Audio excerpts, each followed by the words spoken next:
go. You be the guy that pitches to Disney. If you're shy, maybe dive into something kind of scares you. And I'd be like, but there's 90 people counting on me to make this happen, so we will.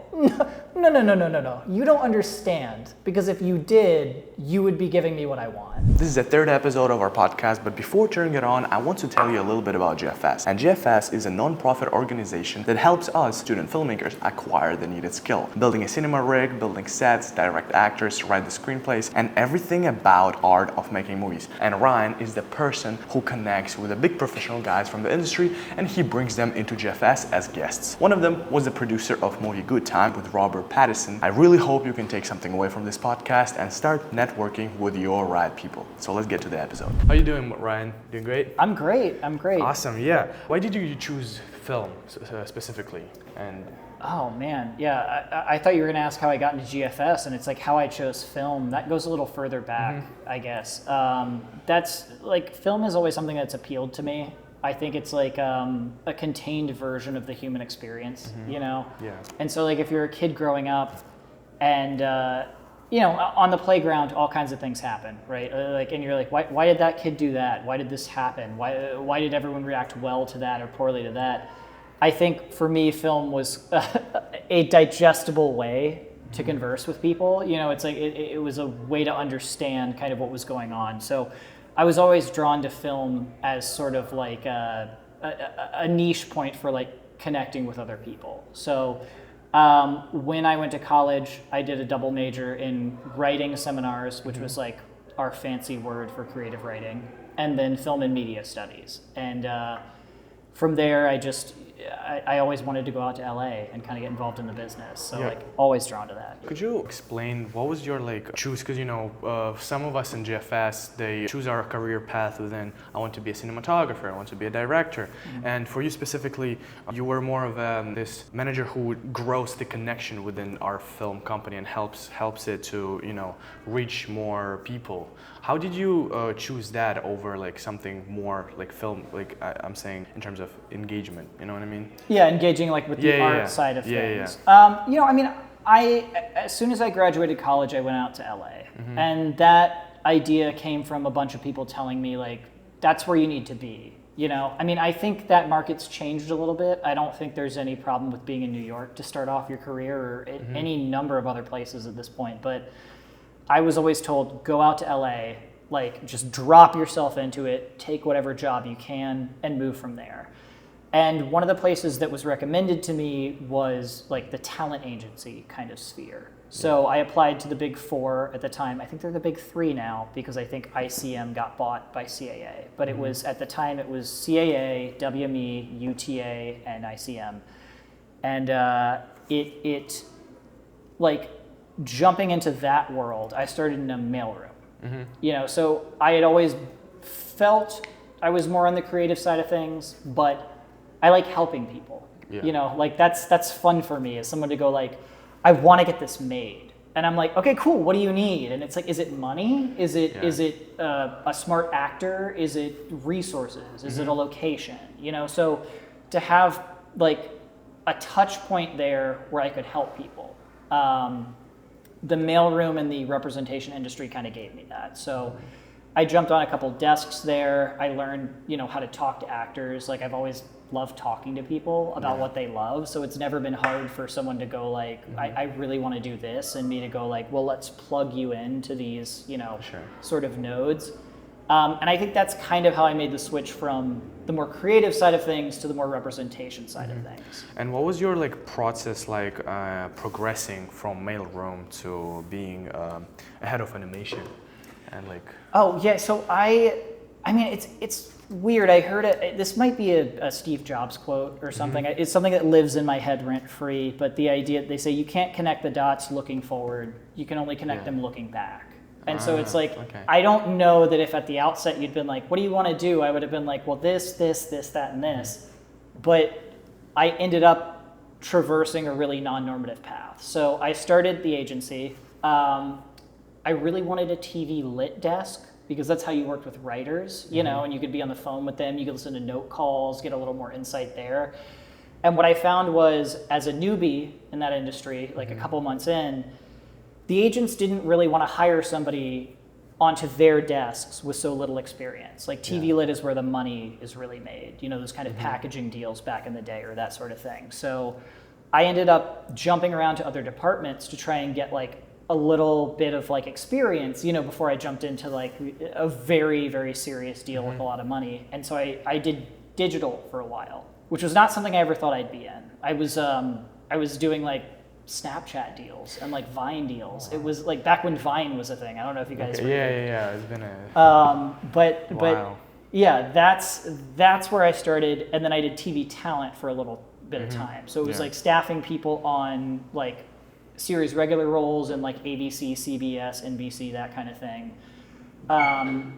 And then what was your like main progression, and what would be like the keys for your career progression? What would you think was like the most important things that you did that allowed you to jump from being in the mailroom all the way to connecting with those people like Sebastian Stan and other guys? Like, what would like the key things that helped you? You know what I mean? Yeah, like in terms of like tenets or ideas, like something that anyone could carry forward, I would say like always be listening, right? Is like people are going to tell you what they need or what's important to them, and like whether that's your boss and you're like, okay, they take their coffee this way, or they like when I have this kind of idea, like that's important. If it's a client going like, I feel special when I'm listened to in this way, or when you like hear me out on this point, whether that's something as big as like their idea for development or something as small as like, I can't deal with this trailer right now, you know, and you're going like, okay, you need more space. That's who you are. So I think listening is big for that. It's like the idea to like kind of a read per people, right? You know, what would you say would be a good thing to how to practice it and how to understand it in terms of social, and how all of us can like learn this? I think all of us, myself included, this is not something I've surmounted or overcome as a human being. I think when other people talk, we feel like we need to say something back to them. You know, it's like there's this real pressure where you're like, I want to make sure you feel heard. Like, I want to make sure you understand. And that's almost antithetical to listening. You know what I mean? Is like you can hear everything that someone has to say without like pushing something back. I mean, every now and then you should drop a little bit to let them know, like, I'm listening. Yeah, I know what you're saying. But if you're saying how to practice that kind of skill of like hearing out what someone has to say, I've always found questions are best. You know, if they go like, I don't like this situation. I don't like what I'm in right now. You're like, okay, why? You know, and then they go down that road and you're like, what is it about that makes you uncomfortable? And sometimes leading questions too. So like, you know, do you feel tight in your trailer because you actually need more physical space? Or do you feel tight in your trailer because you don't like the role you're in right now and you need to tweak that a little bit? Okay. So I think asking questions is always good because it does make the other person feel understood a little bit. Yeah, that's very interesting. And just like the idea of listening is that a lot of people just like don't listen, and they hear, but they like don't really listen, you know. And what was it like? As I understand, LA was kind of a new city for you, right? Because when you moved there, what was it like to making connections, building this like social pyramid from 0-1? You know what I mean? From ground zero. Yeah, I mean that was probably like one of the hardest moments career-wise for me, or not super. It was the part that didn't quite fit on the train track. You know, it's where we like skipped or bumped a little bit because I've just like, I feel like I've always just fallen in with people. I feel like I've never really wanted for friends or like people to relate to. But going out to a whole new city, I mean, I went to college at Johns Hopkins in Baltimore. And so most of my friends went up to New York, or they went down to the Southeast, you know, or to DC. And I think there was one friend who ended up in LA with us, you know, and it's like we were hanging out with him and that was it. And so it was like a whole new group of friends, you know, but the mailroom actually really helped with that. Like I don't know if it's the same kind of environment today. Like I know the industry changes like more and more each year. But for me, being in the mailroom felt a lot like being in your freshman year of college. You know, as you got dropped in with all these people. They're relatively your same age. You know, most of us were 22. Some people were 25, 30, like doing a career pivot. But dropping into that room and just having a bunch of people going like, and here, I want to work. Like I have a dream. Let me tell you about it. I want to do this, this, that. And then somebody else has a different kind of rundown. That was fun for me because it was like, oh, we're all at the same level. We're all just starting out and we can just, you know, hang out and kind of help each other spiral up towards our goals. So what would you recommend to those people who are a little bit shy, who it's really hard to connect with people, and how they can like improve the social interactions with their peers? That's a good question. I mean, I feel like those of us that are more shy, and like going actually into LA, I would have considered myself a shyer person. Like that wasn't really my jam, was to like be loud or be like, look at me, I'm doing something over here. I just wanted to be part of it. And so I don't know, like an agency job feels very social. Like the idea that you're calling people all day. I'd say that I was someone who was kind of like afraid of picking up the phone before then, you know? And it's like running sprints. Like if you're bad at sprints, but then you do it every single day, you're gonna get faster. And so there was a part of me that was like, oh, my boss is telling me to dial this person. Like I can't think about that. I can't be worried about it. I just have to do it. And I have to say hey, and I have to, you know, zhuzh them up and make them feel good and then put them on. And nowadays, like phone calls don't bother me for that reason. So I guess on the one half of that advice, I'd say if you're shy, maybe dive into something that kind of scares you. You know, like make yourself work harder at it, because at a certain point, it's going to click to you. Like it's going to be do or die, and your brain's just going to go like, okay, so we don't have time to worry. We're just going to do this. Like Definitely. On the other half of it, if there's somebody who had like real social anxiety, like it's like they panic attack when the phone rings or something, like I guess I'd say there's a lot of different parts of this industry that cater to that too. You know, is the like right now I work with words a lot of the time. You know, like I like in the marketing side of things, sure I'm calling people, but I'm also sitting back and going like, what should this website page say? You know, what should we put on this social media caption? And that's a quiet place for me. Is it like I can write something and go like, I kind of like this, and then come back an hour later and improve upon it. So it's like, I think there are avenues where if you're not a social person, you can thrive, you know, but I also say anyone who's really scared of that stuff, go into it. So the thing, what would you say you were doing, like you're saying you were like dialing numbers, I can just guess it was like some sort of a cold calling, right? Or if you could talk about a little bit more about like this and process. Yeah, like you want to hear more about like the agency day-to-day? Yeah. Okay, so I guess so much it wasn't cold calling. I actually think more of what I do day to day is about like that sort of outreach. Is like, you may have never heard of GFS, but here you go. What I did back then was more of your agent has connections. Your agent has people that they have to talk to on the daily.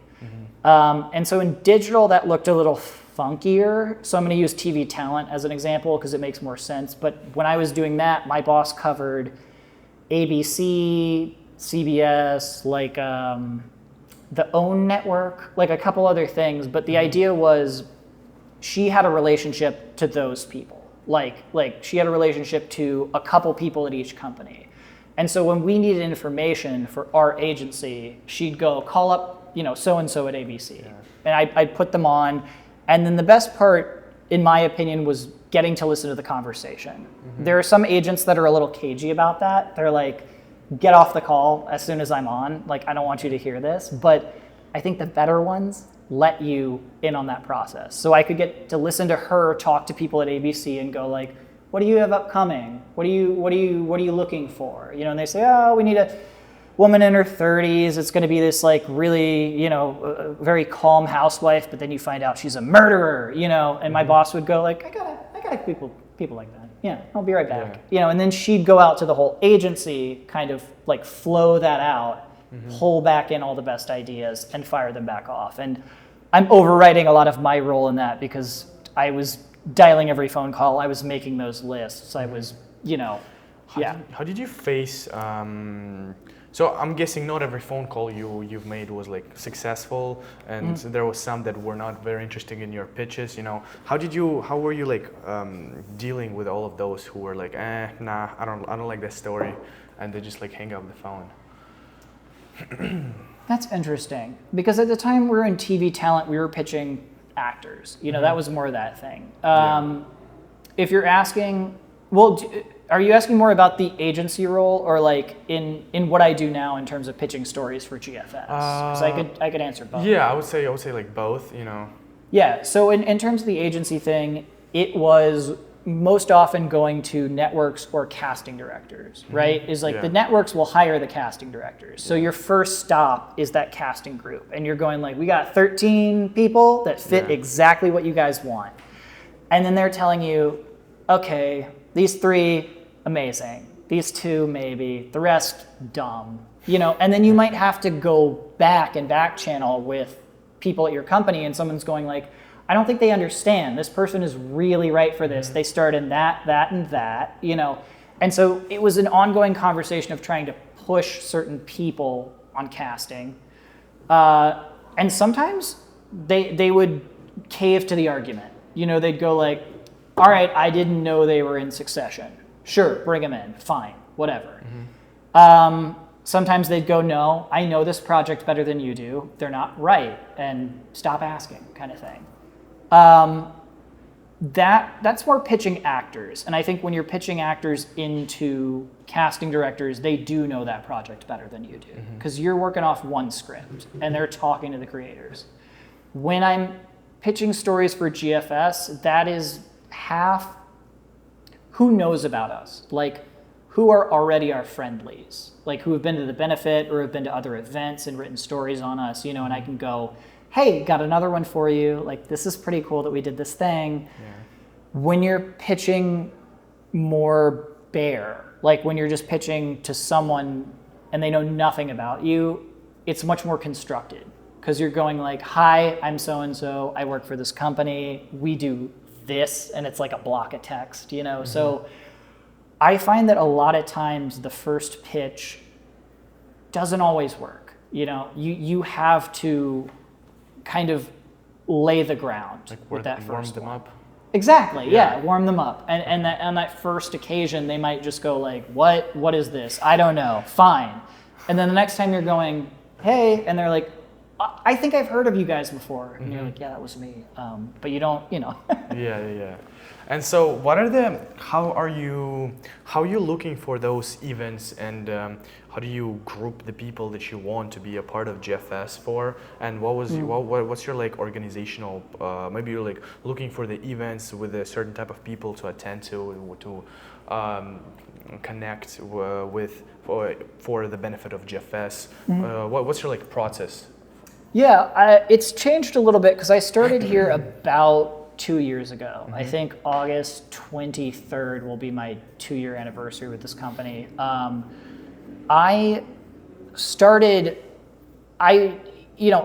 This place is very welcoming, but I'm not a person who went through the program. And so when I started here, I felt a teeny bit like an outsider. I was like, okay, I want to take my direction from everyone else. Like, what have you been doing? What do you want to do? Who do you want for these events? So I feel like my first 6 months were a lot of asking, like, is this person good? Do you like this idea? And most of the time I was right on the mark. I think it was just under the 1-year mark where I was like, okay, I've done one of each of these events, and I know like who we're looking for. So it depends on the event. I mean, for benefit, for instance, we're always looking for 3 honorees that are emblematic of like what we do at GFS. So the idea being, have they made like great strides in like, in film in general in the past year? Maybe they're a diverse creator, maybe they have championed some sort of initiative, or maybe just in general their rhetoric across the industry, like really points to the kind of things we're trying to accomplish. And that's who we target for, benefit. But there's different events like New Voices we do in LA, that's in November. And that is really about identifying up and coming people. So like, for instance, we honored Sandra Oh at the benefit last year. Great benefit candidate. Like, she's doing so much for the industry, but she's not a new voice for New Voices. So it's always about looking at the specific event and then trying to go out wide and figure out who really fits that criteria. Yeah, for sure. And also, I saw that you've been a volunteer for a long period of time, right? You were volunteering from 2012 to 2015 for like 3 years. And also after this, you've chosen your path in necessarily the non-profit organization. So I can guess that there must be something driving inside of you to do all those things and to help people. Could you tell me more about like your choice in volunteering and nonprofit and why you did it and what's your like motivation behind it? Yeah, I think the volunteer years you're pointing to is like in college I was doing like Habitat for Humanity and Unite for Sight. Like so everyone really knows Habitat, they did house building, but Unite for Sight was really great because it was about raising money for eye care, like to combat like glaucoma and all sorts of like advanced eye diseases. In areas where they really didn't have access to that technology.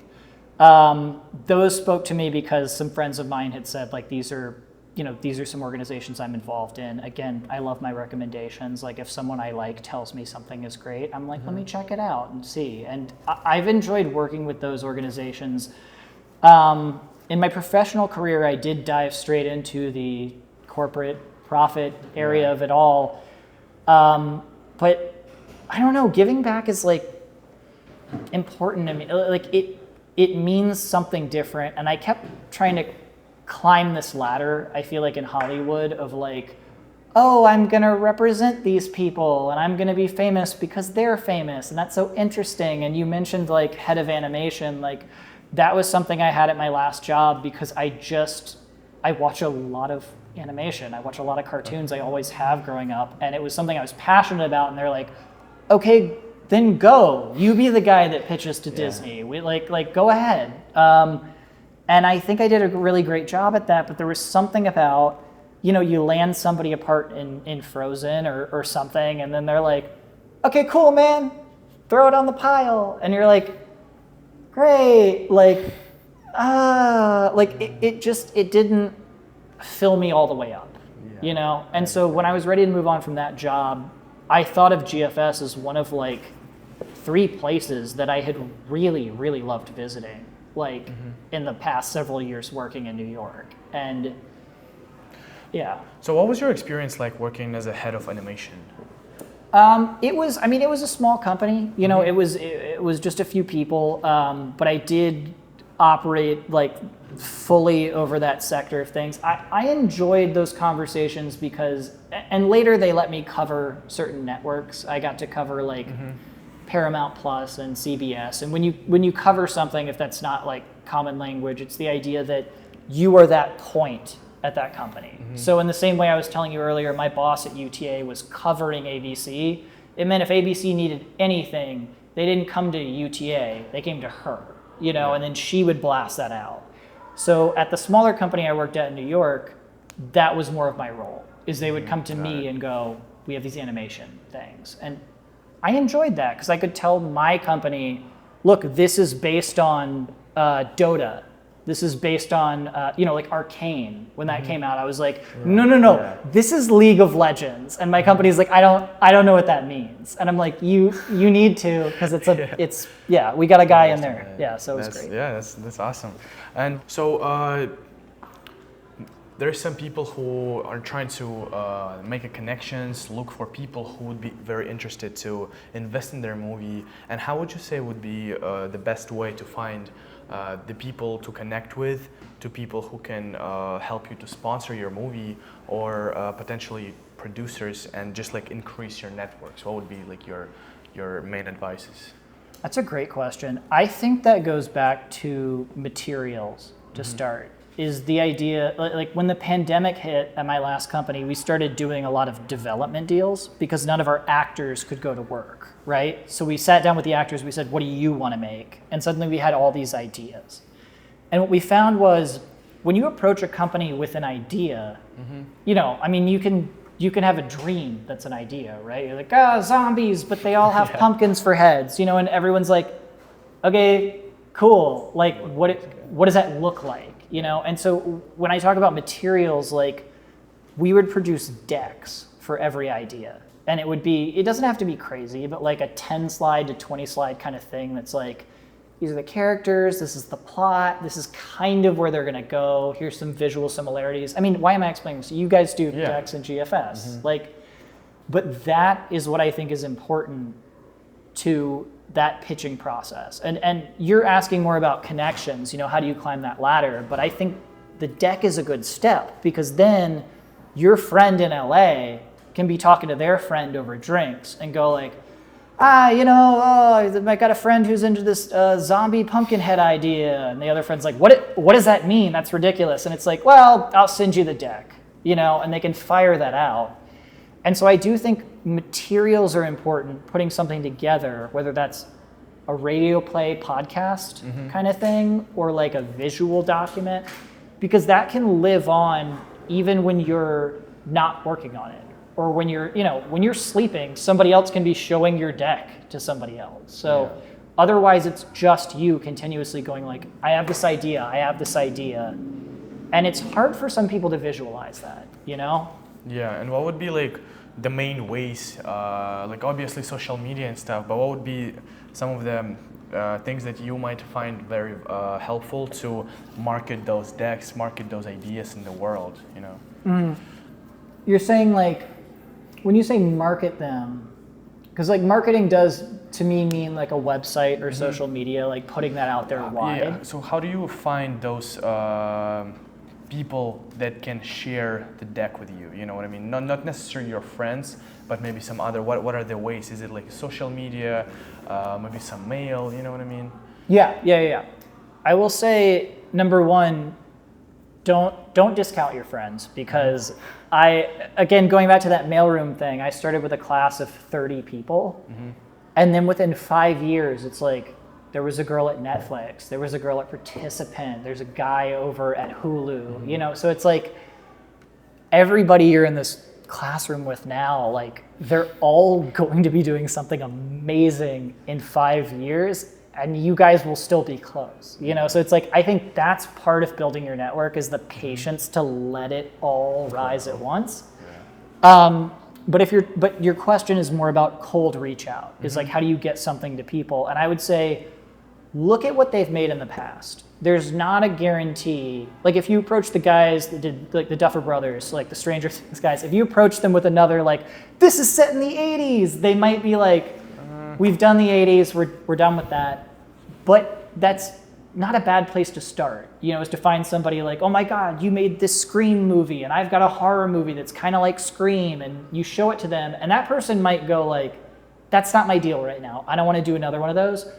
But they were connected with everyone that worked on that last movie. So they're going to go, okay, I don't want it, but you know, my friend Paul, he works in such and such for this. Like, so I would say approach people that have done similar things. And if they can't help you, they will direct you to somebody else that might be able to. Yeah, you know? That's very interesting because did you know that Scorsese, Spielberg, and a bunch of other directors, they were all raised from NYU, and they were all friends before they actually like got a big hit, you know what I mean? And so this is very interesting how you say and talk about let the connections grow, you know? So you were talking about how you were giving out internships? Yeah. So I was heading up the internship program there. That was just a lot of like, you know, we would post up on all the entertainment websites. Every now and then we'd get a rec, but I was, you know, talking to people and just seeing if they were interested in like what we were doing and, you know, if they were kind of a right match for it. But I feel like coming out of that, a lot of them would stay in contact with me because I was the guy that hired them, you know, and they'd be like, can you look at the script? And so that's more where I'm connecting to your question about reviewing scripts or decks. I have seen a lot of rudimentary things, and I don't know, I love giving advice on that kind of stuff. Yeah, and what would you say when you were reading all those scripts? What's your like multiple things that you say, okay, so this is why the script is good, and this is why I didn't really like this script. So what's the difference for you between a good script versus a bad script? I think it all comes down to a matter of opinion. Like, I'll still answer your question, but I'm like, I don't want this to be like the ironclad rules. It's like, there's probably amazing things on TV that if I read the pilot, I would have been like, I don't quite get this, but you know, they tend to do very well. For me, I'm a big story structure guy. So it's like, if I can see the Campbellian circle on that thing, like, that's beautiful. Hero's journey. Exactly, or an inversion of that, or an offshoot of that. You know, it's like if you're so well aware of that circle that you're able to break it in an interesting way, I think that's cool too. I would say that's important to me. A huge turnoff just on a basic level, typos. You know, like grammatical errors. Like if you send me something and like there's just a word completely misspelled, I'm like, I don't know that you care about this as much as I'm caring about it right now. So that is a little like, that removes me one step when I'm reading it. For sure. And so out of all those multiple places in terms of communication, cold outreach for ideas, why didn't bring you to like film industry, you know what I mean? And why, because like marketing is such a huge thing, especially for business, you know, and why did you like choose the film exactly? I think I chose film before I chose marketing. I think I was always interested in being a part of the filmmaking process, and like even up until a couple years ago, right? Like I was doing the management of talent and such. GFS was a place I identified because I came here with a guest. Like I brought someone several years back in like 2018, and I was expecting something very like run of the mill. You know, I was like, oh, we're showing up at a school on a Saturday and somebody's gonna say some stuff and the kids are gonna be like, what's it like to be an actor? And it's like, it was not that. It was brilliant. It was like, so when I wanted to move on from my last gig, GFS was one of a number of places I contacted, and marketing kind of got folded into my job. Like not, you know, against my will, but it was, the idea was we were talking about, well, I was like, I can be your talent guy. I can get someone for events and for classroom visits and all that stuff. And they were like, well, could you also maybe write some stuff for the website? And because I also have a major in writing, I was like, I'd love to, like, that's so much fun for me. Yeah, I'd love to do that. Do you like LA or New York more? Oh, I love this question because I have so many thoughts on it, but I'll try to keep it short. We lived in LA for 2 years. My then girlfriend, now wife, did it. Nice. No, Congrats. but thanks, man. We lived in LA for 2 years, and we really liked it. I will say the one thing about just the city itself, like the weather barely ever changes. And so I feel like at the end of 2 years, we kind of looked up and we're like, wow, that was a great 3 months in LA. What? Like it never got cold. What? How did so much time pass? So that was one thing. The other thing about LA that makes me personally a little nutty, some people love this, but you go meet somebody at a party, or you meet them at a bar or something, or just out on the street, and they're like, what do you do? And you're like, oh, I'm an assistant for so-and-so. And it's like, oh, me too. All right, I love to do all these things. And everyone kind of has the same, not the same trajectory, but like it does feel a little samey. And like, I like that in New York, I can run into a person and be like, what do you do? And they're like, I'm a construction worker. And I'm like, that's so cool. Tell me about that. Like, you don't necessarily want to like pinball into 8 people doing exactly what you're doing. And all of them are in film, you know, oh, I'm a screenwriter. Yeah, because you don't learn as much. You know, you just have somebody going like, I'd really love to do this. And you're like, cool, me too, man. Yeah, I think it's really interesting because like you can have such a diverse network in New York, but whether in LA, you're like all of your friends are in film, and which has its same pros and cons, you know. Once you're like in the environment that is surrounded by film, you're already like in it, you know, like we're here. Which That's I find a good point. Really interesting. Yeah. What made you move to New York, GFS? Actually, the prior girlfriend, now wife, she was when we were in LA, she was taking the LSAT, I think it was, whatever it is for law school. She was taking that test, and she got into some good schools in LA, but she got into a better school here in New York, Fordham University or Fordham Law. And so she was like, listen, this is for my career. Like, she's like, if I don't go to the good law school, this is, the rest of my life is kind of on a different trajectory. And so for a little while we were like, okay, we're gonna do long distance. Like, I'm gonna stay in LA, you're gonna go to New York, we'll figure it out. And we had made that decision, and it was a few months later, it was like a movie. I was driving to my agency job in LA traffic, and I got like almost rear-ended by somebody, and I was just like kind of shaking the steering wheel, just being like, this and that and whatever, and I have to go to this. And I was like, wait, I don't like being here. Yeah. Like, I was like, the one thing I like is this person who's going across the country, and why would I stay here and keep doing this commute? So I came over with her. So did you feel some sort of a routine in your day-to-day job when you were working at agency? Yeah, I mean, yeah, definitely. Did you find some sort of maybe like a little level of uncomfortableness, or like something that, okay, like what was like the point that kind of shifted you and, okay, I want to like move on to something bigger than me, you know what I mean? Yeah, I mean, it's interesting because I think, like, I'm happy to toe the line. I'm happy to be a team player. If you drop me into a situation and go like, Ryan, you have to sort all these M&Ms, I'll be like, as long as it helps the team. So I think my impetus for moving from LA was what I described. It's like I could have been there for years longer, but it was my girlfriend at the time going like, I need to do this, and me going like, I want to go with you. Like, and there's entertainment in New York.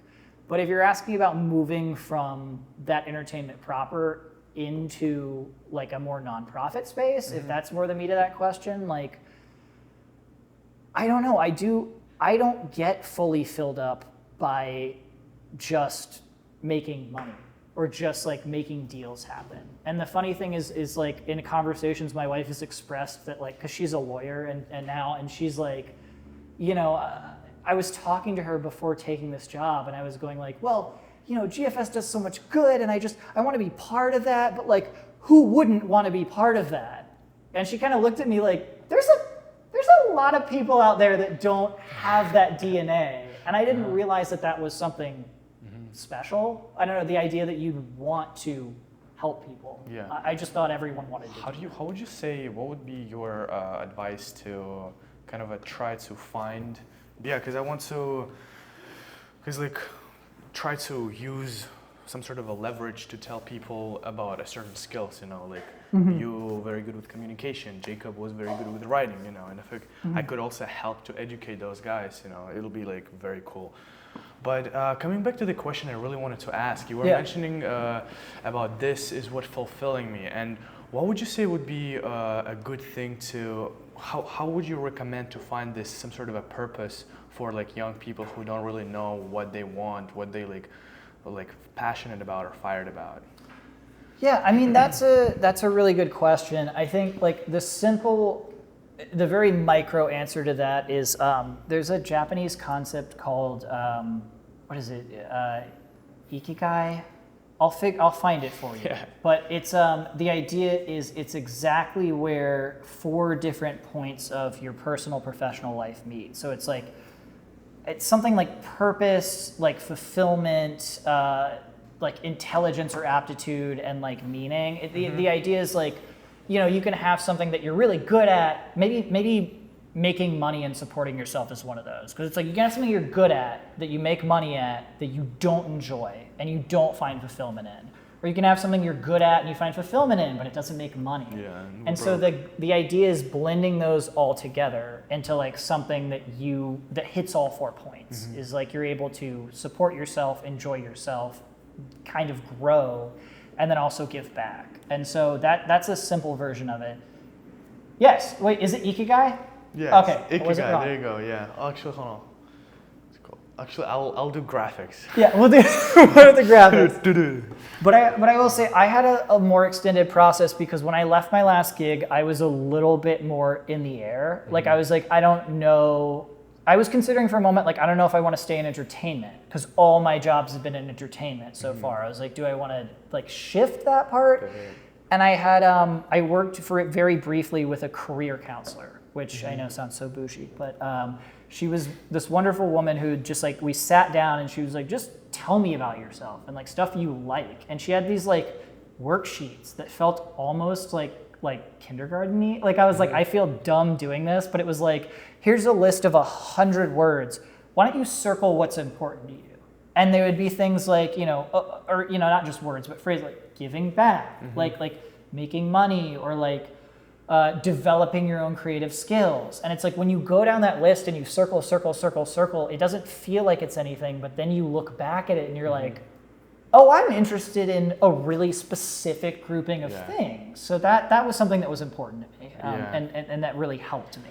Was like the film that you have mentioned one of the so you mentioned a couple of the films were like like a Chinatown, Everything Everywhere All at Once, and like the Batman. So how did they impact you, your career choice, and like your psychology in some sense? Yeah, that's hard because they feel like they pull in a bunch of different directions. I don't know. I guess, I mean, I could give you a tidbit about what each of those meant to me, I guess. I like, for the longest time when people would ask me my favorite film, especially starting out in Hollywood, I would say, look, academic answer, Chinatown. Pop culture answer, The Dark Knight. But you know, in saying that over and over, I started to realize those are very similar stories. Like they're about like singular heroes operating kind of in tandem and against the law, trying to solve a mystery and get something done. So I like the individual virtues there. I also like the idea that like systems as a whole aren't necessarily like perfect. You know, it's like we were allowed to be skeptical of the system that we're in at the same time as we operate within it. Like you don't have to be an anarchist to question like maybe every single rule isn't perfect, you know. So those were important to me in that way as a driving force. I think the Pirates of the Caribbean films were more about structure. My brother and I used to watch those when we were on long car trips, and we would watch them over and over and over. Oh my God. Before I understood story structure, I got it from those movies. I watched, so there was a summer during COVID, I was back in Russia, and my parents, they were running some sort of a fitness club. So I was sitting there and I was as a cashier, like accepting people, and it was not very like full because it's COVID, everything's closed. There was like one person in the whole day, and I had to sit there for like around 8 hours, and literally for all those days I was watching all the parts of Caribbeans, and I couldn't get my eyes off of it, and it was just like so magical about it, you know what I mean? But have you seen movie Dead's Poet Society? Yes. I watched that once. Yeah, I think it's really like kind of connected me to the system, because this is the movie about how the teenagers are kind of breaking the systems. They're in college and they like kind of rebel against the rules, and they're using creativity and poetry to kind of break those rules, you know what I mean? And were there at any parts of your life where you felt the need to like break some rules using your creativity, or like? That's an interesting question. I mean, I obviously I know the movie you're talking about, and like, yeah, a big part of that movie is the idea that if those kids kept marching in place, they wouldn't be as brilliant as they are by the end. You know, like Robin Williams comes in and makes them better for breaking the rules. I don't know. There's a couple times in college I skirted the rules with some student organizations we were a part of. But I will say, I think that leads me to my answer is I was always a rule follower growing up, like all the way through high school. It was like, I don't want to do anything wrong. If I just stay in these lanes, everybody will be taken care of and I will get exactly what I want. And then I think moving into college, I started to realize that sometimes like the system is a little stacked against you. And I still didn't ever want to be a rule breaker, but I think the times I've broken the most rules in my life are gone out of my comfort zone have been for other people. Like the idea that any organization I was a part of in college, you know, it's like someone would tell us like, okay, so you just can't do that.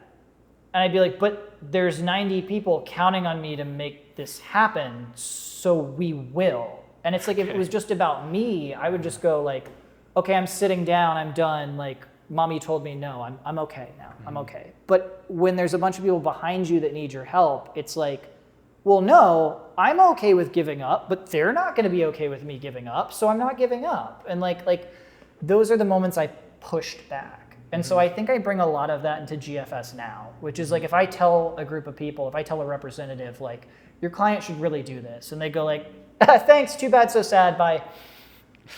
Like, the old me, the high school me would have just gone like, well, they said no, I mean, what are you gonna do? They said no, I guess we give up. And it's like, now I'm like, no. You don't understand, because if you did, you would be giving me what I want. And so that's, I think, in terms of rule breaking, that's as far as I go, is I'm like, I don't like to twist the system, but I will push back against people that I feel like aren't giving me or my team what we deserve. Like, yeah. Yeah, definitely. It's like a motivation for you too, you know, to even push even harder for your community and that you're fighting for. And so we can like, that's really awesome. But coming back to the movie Everything Everywhere All at Once, it like won like 8 nominations of Oscar, I think. How many times did you watch it? Just. I mean, it only took me one time to love it. I'll tell you that. The reason I'm asking is because I myself watched it one time, but I had a conversation with Gianna, and she said she watched it like 8 times, which kind of like humbled me right away, because like, oh, 8 times. I watched it only once on the premiere, you know what I mean? Yeah, what was the takeaway there, that after 8 times it became less interesting, or she still loved it? She said that she loved it every single time, but she said that she loved it even more because of the people that she was watching it with, because every single time she was watching it with different people. And I wanted to ask you, what is your process like of consuming movies? And yeah, I mean, like to hit all of that really quick in a bullet point. Like, first up, I loved that movie because I have never in my life watched a movie and it instantly jumped to my top 10. Like, I was 3/4 of the way through that and I was like, okay, game over. This is in my top 10. Like, this is amazing. I love multiverse stuff. I love what if you had slightly done this kind of thing. When you're talking about viewing that movie with other people, another reason I loved it is I did watch it with my wife, who is, she was born in the US, she was born in New York, but lived in England most of her life, and it is like 100% Chinese by birth from her parents. But she started like crying halfway through because she was like, I don't like, and it's making me teary thinking about it, but her going like, I don't think I've ever seen like Asian representation done this well and done this prominently in a movie. And so it started to really affect her. And that was about like the same point that I was like, this is really important as a film. It's really great that it's not only has like this all crazy humor and all this like, because it's a very like saturated movie. But it also has this like emotional truth to that. You know, this would we're very like inspires and telling you that they put actually like soul into that movie. You know what I mean? So, was there any movie that you watched multiple times? Or you're like a person who watches a lot of movies but only like one time? I feel like these days I don't watch movies multiple times as much, just because like the vast amount that's available to us, like it's harder for me to justify like let me do a rewatch versus like let me watch something new. But I think that goes back to the Pirates of the Caribbean thing. It's like there are a bunch of movies. Like my brother is 6.5 years younger than me, so it's like I have seen Toy Story and Toy Story 2 like more times than a human can count. Like with him being that young of an age. But then it's like, you know, we got a little older, and then Pirates of the Caribbean kind of replaced that because it's like it's complex enough, but it's mostly like dashing like sword stuff that he could get into at a younger age kind of thing. I don't know that there are a lot of movies that I watch like as like a return to Mecca kind of moment, you know, as like paying homage to something. Yeah. Except for maybe like I will take some time and rewatch The Dark Knight probably once a year. I've always loved that movie. Yeah, definitely. And so how does it make you feel to watch a movie with someone that you're close to versus like alone on some like evening when you're just like want to relax, you know what I mean? It's definitely a big mental switch for me. I actually kind of wish it wasn't so much, but it's like I will, like if I'm watching a movie with someone, I feel like, and maybe this is part of like my marketing brain, is like I keep constantly wanting to look over to them and being like, are they I really enjoyed that. Are they enjoying that? Yeah. Like, is this hitting universally over here? Yeah. And it doesn't, like, I'll defend my point to the end of the earth. Like, if I love something and you hate it, I'm like, fair, I'll tell you why I love it. But there is something in my brain about like, how many people did this hit in the room? Like, does everyone get how cool this is? But versus like, I don't know, I do think there is something magical. Like, I remember in high school coming home one night from hanging out with some friends, and it was like, maybe I was like 17 or 18. My parents are already asleep, and I'm just like, I'm not ready to go to bed yet. I'm just excited from hanging out with people. And I put on the TV and Shutter Island was starting. I was like, okay, like let's just, and I just sat there in the dark by myself watching the entirety of Shutter Island. And I was like, wow, this is so cool. Oh, the twist, oh, whatever. And then you read reviews later and people are like, was all right. But I was like, well, I had a very personal journey with that. Like, so I think there's value to both of them. It's really interesting. I really liked the subjectivity of a movie because we can watch the same movie, but we can experience it so much different, right? Why do you think that happens, like in your opinion? I think that just goes back to human nature. Is like we can watch a conversation happen in the other room, you know, and I can go like, wow, so-and-so was being a jerk. And you could be like, what are they talking about? That person was actually the rude one, you know? Like we can disagree. Maybe that does go back to your point about rewatchability, because like if you see something happen once, your brain is trained to lightning speed, like we're primates. It just wants to go to, this is what happened, this is how I feel about it, and this is the truth, signed your brain, you know, and then you're done. But if you get to rewatch or review an experience, I do think you get to kind of carve in places where you're like, well, maybe that character wasn't being so mean. Maybe they were just trying to get what's theirs. Maybe this person was trying to be heard. And you start adding all these bundles onto your objective truth. And at a certain point, you go like, kind of like the Everything Everywhere All at Once, like, oh, there's nodes here. Like there's worlds where my version is true, but there's worlds where the other person's version is true. I think all filmmaking is about understanding other people. Yeah, So, definitely. yeah. Why do you think filmmaking and like movies would be a great way to connect like with other people? I mean, yeah, just going back to that idea, like I think it's a non-threatening way to involve yourself in the world. You know, is like, okay, like if you and I went to a protest, and I'm not going to say like about anything, like I'm not going to specify that, but if you and I went to a protest and somebody was like yelling something really loud, we could have different experiences about that in the moment. Again, because we're trying to categorize with all the stuff that's already in our head and go like, I thought that was good, I thought that was bad. But because we're there in the moment, we're concerned with what's going on around us physically and like what that could mean for us. And that's why I think movies are cool, is because they just go like, what if a guy did this? You know, and they give it to you in a box and you get to go like, you turn it over in your hands and go like, I don't know, what would I do in that situation? Did he do the right thing? And I think that makes it easier to connect with other people because you can share without threatening their worldview, if that makes any sense. For sure, yeah. Then Ryan, thanks so much for this conversation. Really this glad was we awesome. could talk. Thank you. Yeah, that was really great. All right, thanks so much.